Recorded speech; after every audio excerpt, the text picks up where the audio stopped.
अध्याय। दोस्तों, जब इंसान को जीवन में हद से ज़्यादा तकलीफ मिलती है तो उसके भीतर की मोह माया धीरे-धीरे खत्म होने लगती है, और जब मोह माया समाप्त हो जाती है तब खोने का डर भी मिट जाता है।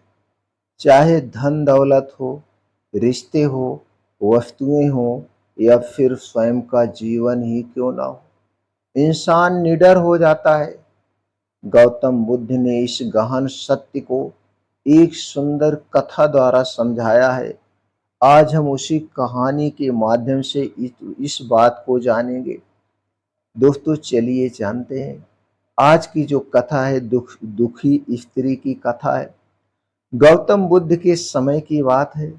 एक गांव में एक स्त्री रहती थी जो अपने छोटे बच्चे से बहुत प्रेम करती थी, मोह रखती थी। वही उसका संसार था, वही बच्चा उसका जीवन था। लेकिन एक दिन अचानक उसका बच्चा बीमार पड़ा और उसकी मृत्यु हो गई। स्त्री का रो रो के बुरा हाल हो गया। वह मृत शरीर को उठाए उठाए हर जगह जाती और यही कहती थी, मेरे बच्चे को कोई जीवित कर दो, कोई दवा दे दो, कोई उपाय बता दो जिससे हमारा बच्चा बोलने लगे। गांव वाले उसे समझाते लेकिन वह नहीं मानती थी। थक हार कर आखिरकार कोई उसे बुद्ध के पास जाने के लिए कहा। बुद्ध के पास लेकर गया। बुद्ध का उत्तर क्या था? स्त्री ने बुद्ध से प्रार्थना की, हाथ जोड़े, भगवान, आप तो बहुत ही महान हैं, आप बहुत बड़े ज्ञानी हैं, कृपा करके मेरे बेटे को जिंदा कर दीजिए। बुद्ध मुस्कुराए और बोले, ठीक है, मैं तेरे बेटे को जीवन दे सकता हूँ, लेकिन तू पहले मुझे उस घर से सरसों के दाने लाकर दे दे जहां कभी किसी की मृत्यु ना हुई हो। स्त्री बहुत प्रसन्न हुई। वह खुश होकर दौड़ पड़ी।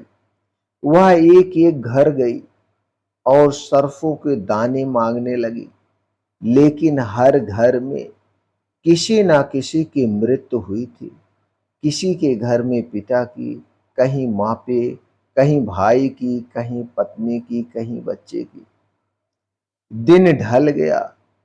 स्त्री थक हार कर वापस बुद्ध के पास लौटी।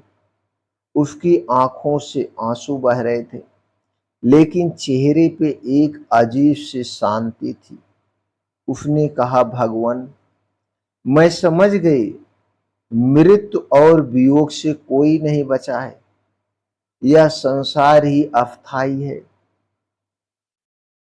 बुद्ध ने शांत स्वर में कहा, देखो, मोह मोह ही दुख की जड़ है। जब तक मनुष्य अपने प्रियजनों, वस्तुओं और शरीर को अस्थाई मानता है तब तक वह दुखी रहता है। लेकिन जब मोह समाप्त हो जाता है तो खोने का भय भी समाप्त हो जाता है। तब इंसान जीवन को जैसा है वैसा स्वीकार कर लेता है। यही निर्वाण की ओर पहला कदम है। दोस्तों, यह कथा हमें यह सिखाती है, जीवन में मोह जितना गहरा होगा, दुख उतना ही बड़ा होगा। तकलीफें हमें मोह से मुक्त करती हैं। जब मोह मिट जाता है तो मनुष्य निडर, शांत और स्वतंत्र हो जाता है। यही बुद्धि का मार्ग है।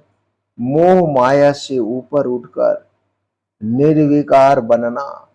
मोह माया से ऊपर उठकर निर्विकार बनना।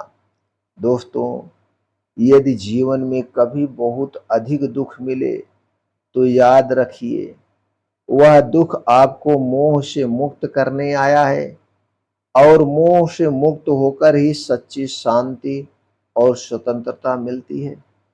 यह कथा आपको जीवन की गहराई समझाने में सहायक लगी होगी तो इसे लाइक और शेयर जरूर करें, और बुद्ध के ऐसे ही प्रेरणादायी शिक्षाओं के लिए चैनल को सब्सक्राइब करना मत भूलिए। दोस्तों, हमसे जुड़िए। अगर आपको कहानी या कथा अच्छी लगी हो तो ज़्यादा से ज़्यादा लोगों तक शेयर करिए। बुद्ध के विचार अपनाइए, अपने और अपने परिवार को सुखी रखिए।